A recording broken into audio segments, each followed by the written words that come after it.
Objection!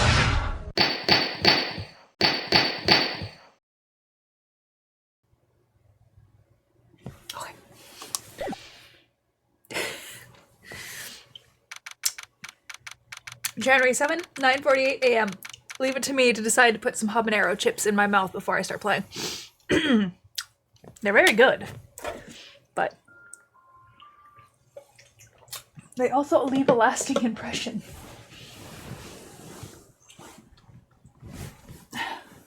Need to be careful doing that. Nearly pulled down my shirt on my chair. Okay.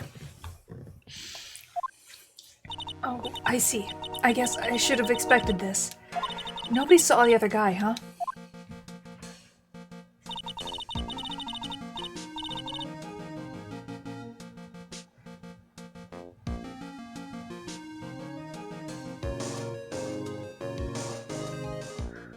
What? Dude's by the door? Am I in danger? Oh, you went in the game.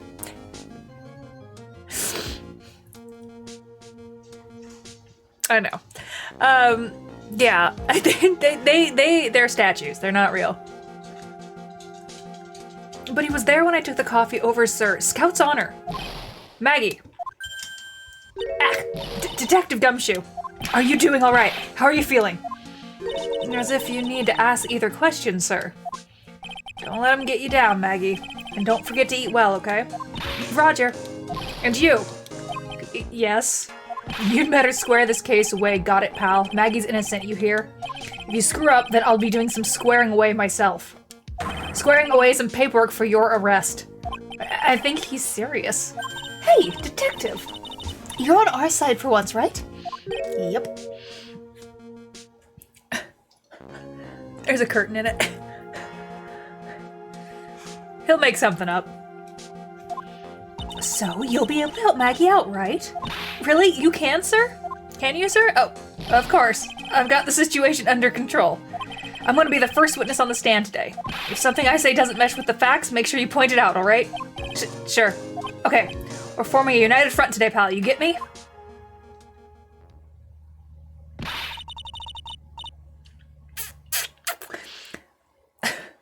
I can't tell you how grateful I am, sir.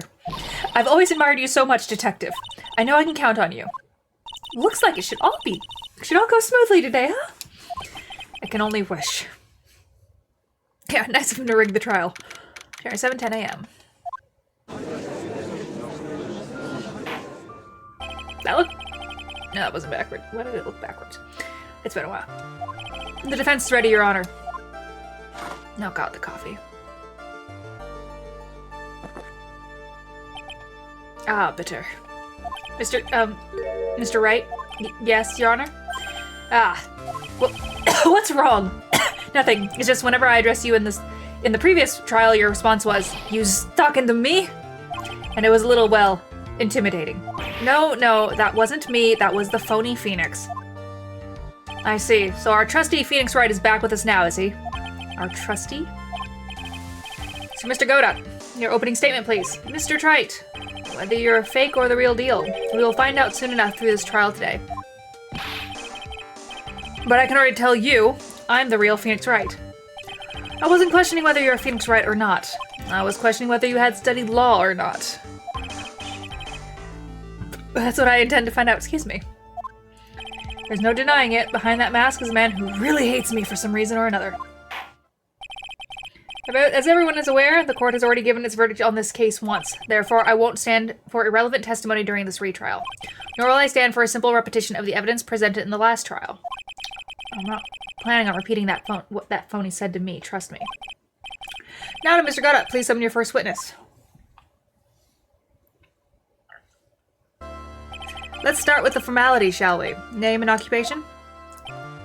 Witness, state your name in court. Oh, sorry, sir. The name's Police Department Detective Occupation Dick Gumshoe.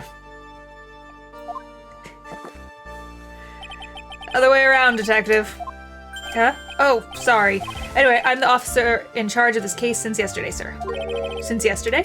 Yeah, the guy who was on the initial investigation's tied up with another case now. hope Gumshoe's really got everything under control for everyone's sake. I see. So, Detective Gumshoe, would you outline the basic facts of the case? Yes, sir. The victim's name was Glenn Elge. He was a professional programmer who was on the payroll of the Blue Screens Inc., a local company. This is the victim's autopsy report. I think I was biting my cheek last night because I'm noting it's like swollen when I talk. My teeth are hitting it.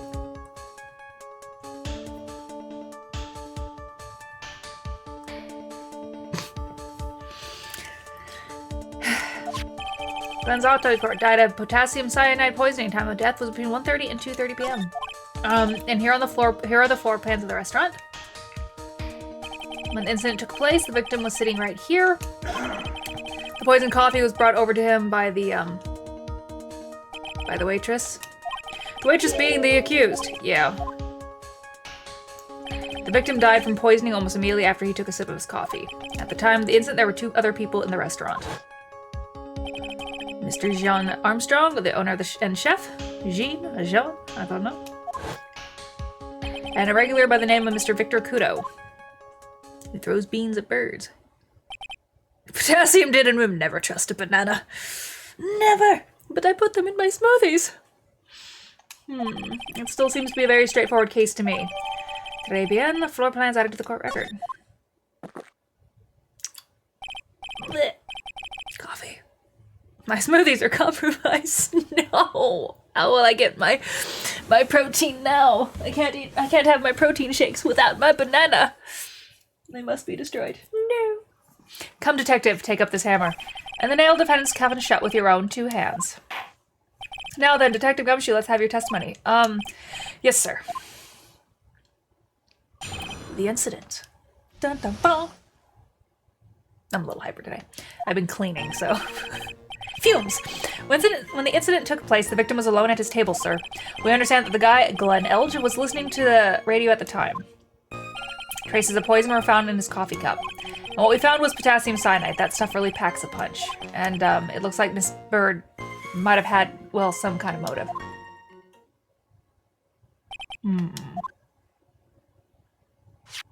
Using the dark aromatic depths of coffee to conceal the poison. Classy lady.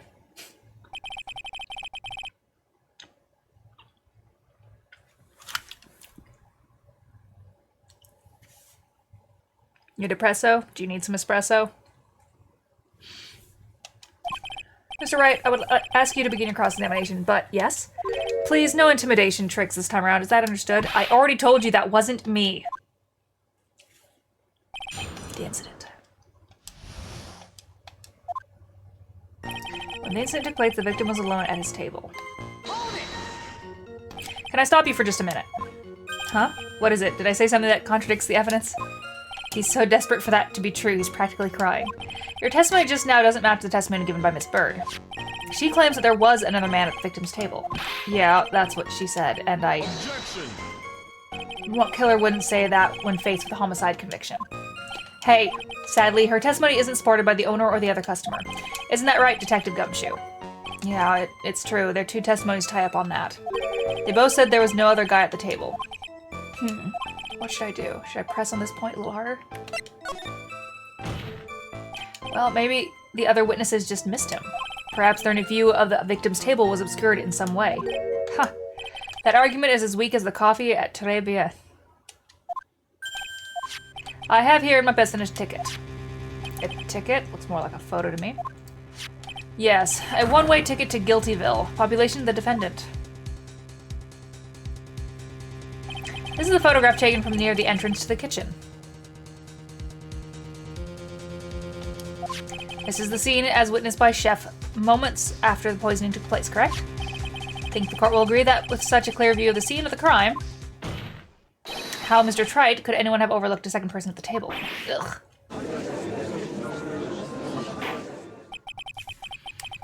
It certainly seems to show the victim's table.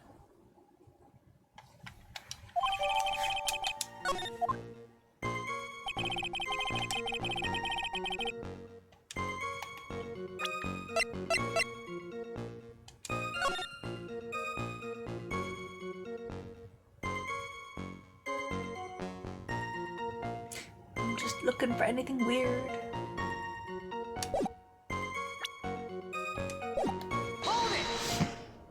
He was listening to his radio, you say? Yeah, he had a portable radio in his chest pocket. Maggie told us that too, didn't she? Something about how one of them had some sort of earpiece. What should I do? Should I press on this point a little harder or not? And what was it that the victim was listening to on the radio, Detective Gumshoe? Huh? How should I know? Thanks a lot. We're now one step closer to the middle of nowhere. This isn't going very well, is it? Detective, could you perhaps tell us about the poison and how it was used? Traces of poison were found in his coffee cup. So, traces of the poison were found in the coffee cup and nowhere else? Not sure I get you, pal. Was the poison a liquid, or was it a powder? If I had to put it in layman's term, I'd say it was a powdery substance. So the poison could have been in anything that was on the table. Sugar, salt, pepper. Objection! Ha! Do you put salt and pepper in your coffee, Trite? The victim took his coffee black with no sugar. Ugh. Seems that the poison could have only been in the coffee. What should I do? Should I press on this point a little harder? Why not? Are you absolutely certain that the victim even drank any of his coffee? Huh? What do you mean? According to this file, the poison was found in the victim's coffee cup. What proof is there that the victim ever drank any of it? Oh, hey, you're right. Something. In case you were wondering, that last objection was for the detective there. Huh? For me? Oh, hey, you're right. You may be fooling the court, but I'm not falling for it. If you have the time to waste, you have the time to present that piece of evidence. That piece, sir? Yes, that piece. Yeah, what piece was it again?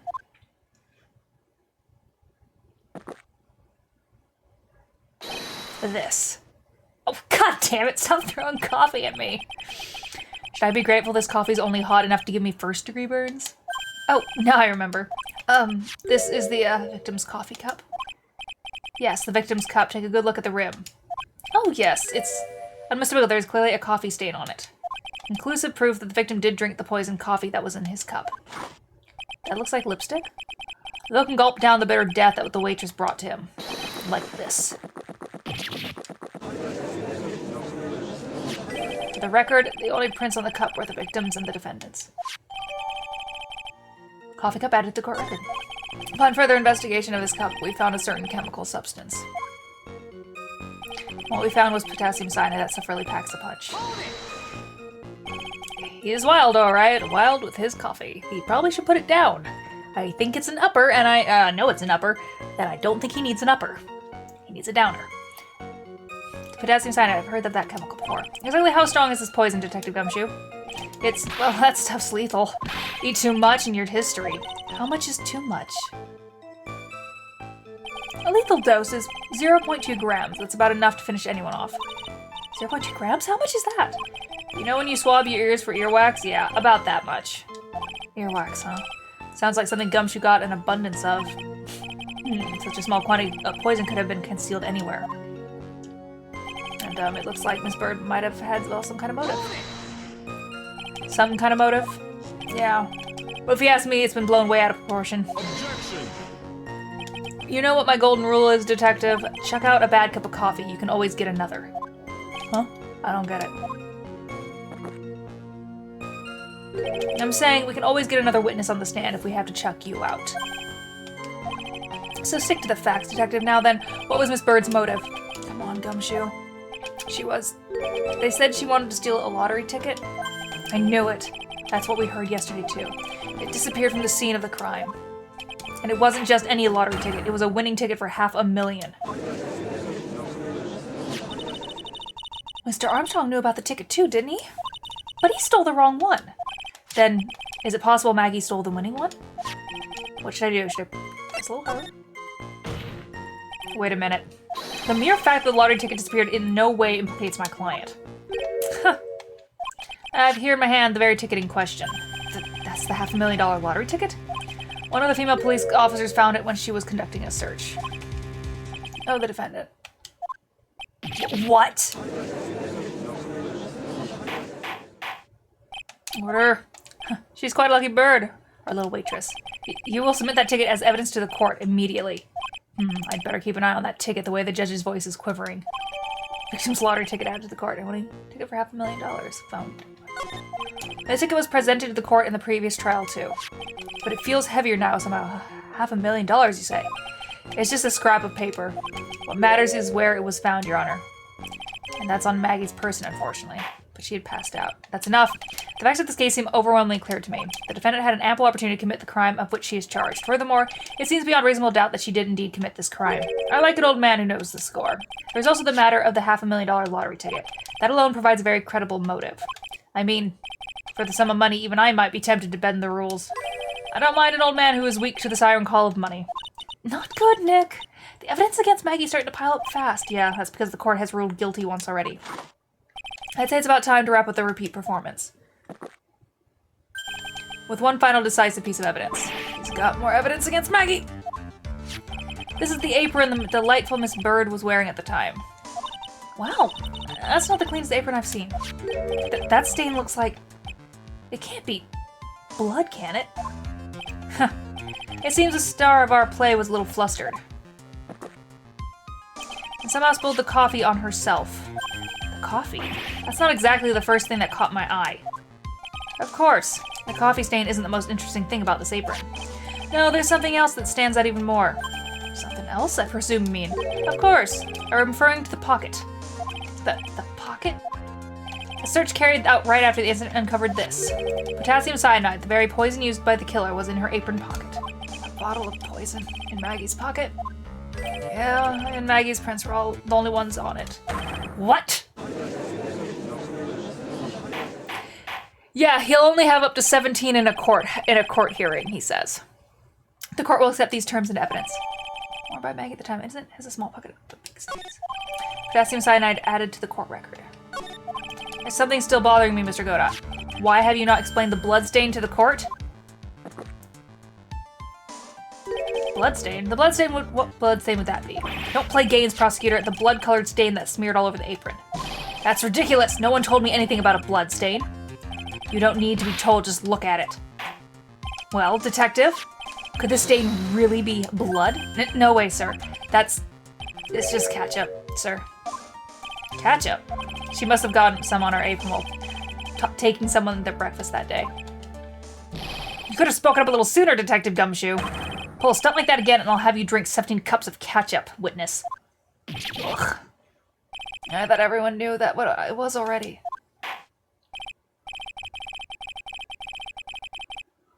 Oh, by the way... I haven't seen anything yet to make me doubt the last ruling I made in this case. The motive, the opportunity, the supporting evidence. They have already been clearly established. It's God. Well, Wright, it seems you really are a phony after all. Ugh, you really know how to drive a man nuts. Witness, please continue with your testimony. Describe for the court the crime scene and the findings of your investigation there. The investigation. The crime was reported at 2:25 p.m. by a kind of scary old man, sir. Poor Maggie had passed out from the shock. It must have been real tough for her. The victim didn't have any identification on him, but we figured out who he was pretty quick, and then the investigation went smoothly.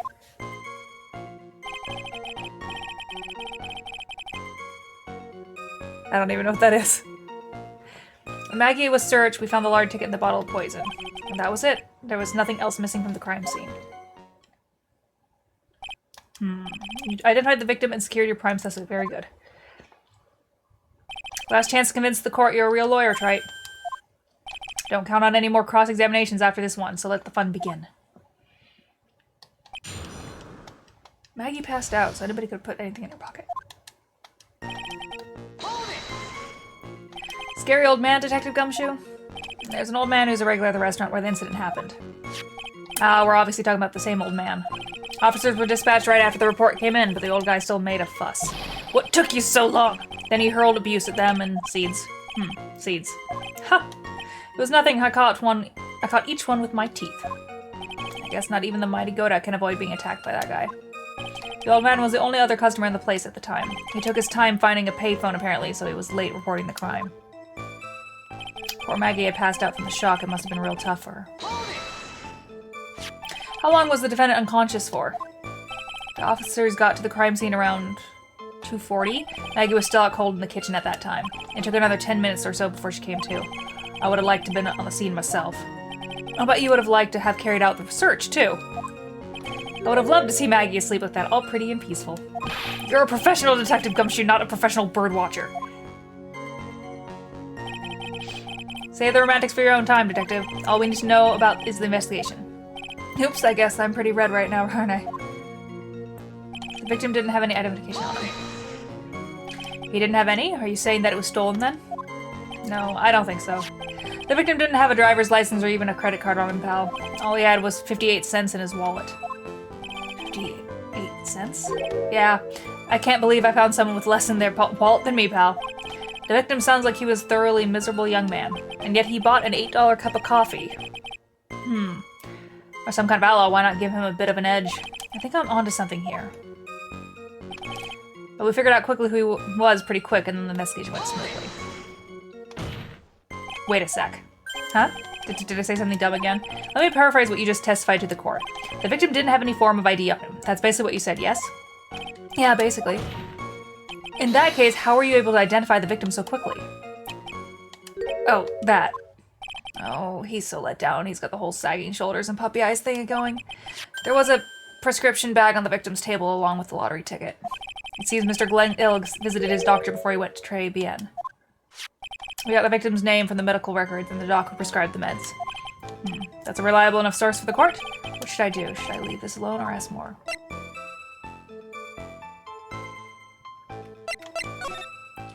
So what sort of medicine was in the bag? Well, actually, the bag we found was empty. Huh? Yeah, completely empty. It was completely empty?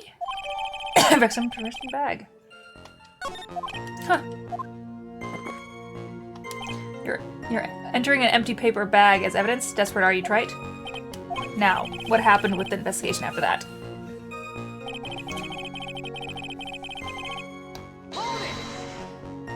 The defendant had been passed out for a while, correct? In that case, isn't it possible someone planted the evidence in Maggie's pocket? Hey, yeah, you've nailed it, pal. It happens to me all the time. We had a department party the other day, and when I got home, I was wearing the boss's shoes. Objection! He's such a deep voice. Keep up this crazy testimony, detective, and those shoes will end up down your throat. Sorry. So, Wright. Someone planted the evidence in Maggie's pocket? That's a pretty bold statement. Care to back it up with some evidence? Well, I'd love to if I had any. It appears you have no evidence to support your theory, Mr. Wright. Continue with your testimony, witness. And that was it. So the $500,000 lottery ticket and the bottle of poison were accounted for. Yeah. Interesting. It's true that those two items are accounted for, but wasn't there another lottery ticket that was stolen that day? Oh, yeah. The one the restaurant owner took. He won a whole $1 with it. What a lucky guy, huh? And they're just going to let him get away with it. It was just $1, detective. I guess no one cares when it's that little, except for Gumshoe. If I don't find a hole in this testimony, the judge is going to hand down his verdict. Gumshoe isn't giving us anything to work with, and we can't find any contradictions. He is. Oh, yes, we can. Dumb and Dumber. I only hope it's fine. I saw it. I know the thing. I know what it is, but I gotta also check something else first. Let's see if I can see the other part of this.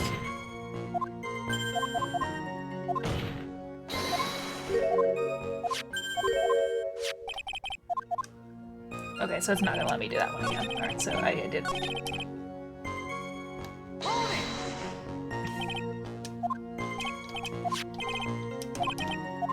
58 cents in his wallet. Yes, you are, because it's money.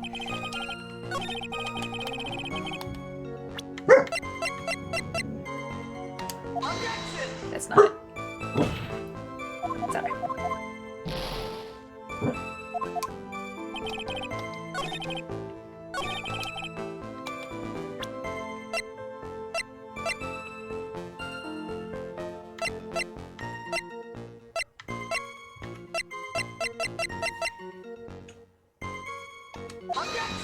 No.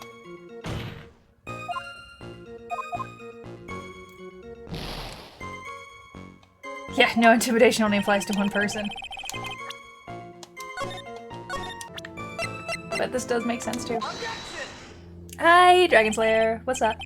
Detective Gumshoe, I think I should point something out to you. There is just one small contradiction. God damn it! Contradiction in your testimony. I'll get there. Oh, finally. I'm getting all anxious. Just wait and so hurry up, will you? You testified that nothing else was missing from the crime scene. However, the prescription bag you mentioned was empty. Did the officers recover the medicine from the scene of the crime later? No, they didn't. The victim was given a prescription right before going to Trilogy. Where, then, did the medicine disappear to? You are too cool, pal. Indeed. Due consideration wasn't given to the victim's prescription in the previous trial. Witness, why do you always overlook such vital pieces of evidence? I guess that's the most careless thing I've done so far, huh? The victim was killed by poison, and the victim's medicine mysteriously disappeared. The victim's own prescription could have been the lethal poison itself. Order. Well, Mr. Goda, what do you have to say to that? Huh, that's all. What? Read for the court the name of the clinic on the prescription bag, if you will. What's the clinic's name got to do with anything? New Ear Otolaryngological Clinic. Otolaryngological? Just what kind of illness was the victim suffering from, Mr. Goda? Hardly an illness, Your Honor. More like a bitter war wound, you would say. A war wound? The day before the incident, Mr. Elledge found himself in a fight. He took a blow to the side of his head and ruptured his eardrum. He ruptured his eardrum? Then what on earth was the prescription he was given? It was a cream that was to be applied topically inside his ear canal, not to be ingested. What? But still not there. It's mentioned in the autopsy report if you read the fine print. They found traces of the medication in the victim's left ear. Yes, here it is. It's very, very fine print. It seems Mr. Elledge correctly applied some of his medication while he was at Trilogy. Therefore, it would be absurd to believe that he would have eaten his medication. Ugh. Seems that this medication is irrelevant to the case after all. No? Nick, if you don't think of something quick, it'll all be over. She's right, but I can't get away with any old weak objection. What should I do? Oh, do I want to push the medication issue? Yes. Only moments ago, Mr. Goda made the following statement. It seems Mr. Elledge correctly applied some of the medication while he was at Trilogy. If that's the case, then why was the medication not found at the scene of the crime? But the medication in question was for topical use inside the ear canal.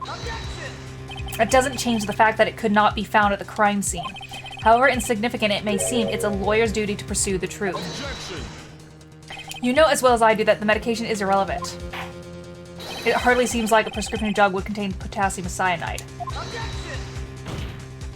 It hardly seems likely that the coffee the waitress served would contain it either. But it did. The possibility is undeniable. Ugh. That's enough. Mr. Godot, is the detective the only witness the prosecution wishes to call? Mr. Godot? I've got my own witness I'd like to call, sir. It's the old man who was there in the restaurant on the day of the murder. Victor Kudo, the pigeon hater? Oh, we're gonna get Mia back. Very well. The matter of the disappearing medication seems little more than trivial at best. However, it wasn't explored at all in the previous trial, and that is something that bothers me. Yay! Good job, Nick! The court will be adjourned for 10-minute recess, after which we will hear the prosecution's next witness. I suppose this means I'll just have to finish you off on my last 6 cups. Court is adjourned for recess. That means he's had 11 so far. January 7th, 11:08 a.m. Just record. That was close. Tell me about it. I nearly died in there. That's my line, sir. No, it's my line. I think I really did die a little bit. Looks like we all nearly died in there. I can't believe Detective Gumshoe. How could he betray us like that? Huh? He said he'd help me, but he totally set me up. I don't think he meant to do that, Maggie. He was backed into a corner. I mean, the guy's got to do his job, right? It's okay. I know all about lies and betrayal. I've had them my whole life, but it really hurts this time. It felt like someone punched me hard in the stomach. I hate that guy. I don't ever want to see him again. Poor Gumshoe. So that's the next witness is going to be that old guy from the park, right? Yeah, Mr. Kudo, lover of waitress outfits and projectile seats. I bet he's going to be really stubborn. I mean, he's pretty set in his ways, you know.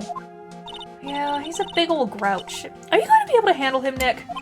Yeah, I can take whatever he throws at me, even those never-ending bird seeds.